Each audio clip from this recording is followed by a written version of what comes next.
নামাজের দরকার আছে না নাই? আল্লাহর ওয়াস্তে আমি প্রায় সময় বলি, আজকেও বলছি, কখনো কোনো স্বার্থ নিয়ে নামাজ পড়বেন না ভাইয়েরা। আগেও বলছি, এখনো বলছি, যখনই আল্লাহর দরবারে সিজদা দিবেন বিনা স্বার্থে দেওয়ার চেষ্টা করবেন। কিছু পাওয়ার আশায় নয়, কিছু চাওয়ার আশায় নয়।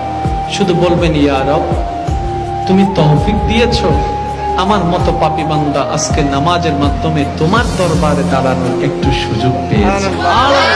মওলা, তুমি একটু দয়া করেছো বলে আমার এই পাপী জবানে আজকে কোরআনের মতো কালাম উচ্চারণ করার তৌফিক পেয়েছে।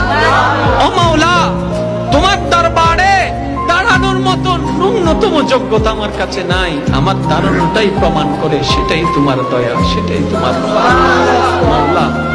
এতদিন পাগল ছিলাম, দুনিয়ার স্বার্থবাদী ছিলাম। যখনই নামাজ পড়েছি অনেক কিছু চেয়েছি, এটা দাও সেটা দাও, এমন করো সেমন করো, ওইটা দাও সেটা দাও, চেয়েছি মওলা।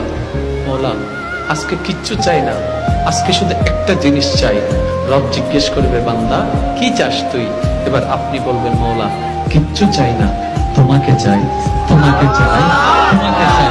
জগৎ জিজ্ঞেস করবে, চাকরি তোর লাগবে না? আপনি বলবেন যে না, আমার আর চাকরির দরকার নেই। কিন্তু তোর ব্যবসা লাগবে না? আপনি বলবেন ব্যবসার দরকার নেই। কেন কেন? বলে যে ব্যবসায় যে টাকা আসবে, সেই টাকায় যে রিজিকটা আসবে, ওই রিজিক দাতাকে লাগবে। ব্যবসার দরকার নাই, রিজিক দাতাকে লাগবে। চাকরির দরকার নাই, সম্মান দাতাকে লাগবে। পড়ালেখার দরকার নাই, এলম দাতাকে লাগবে। কারণ আমি যদি চাকরি পাই ব্যবসা পাবো না, ব্যবসা যদি পাই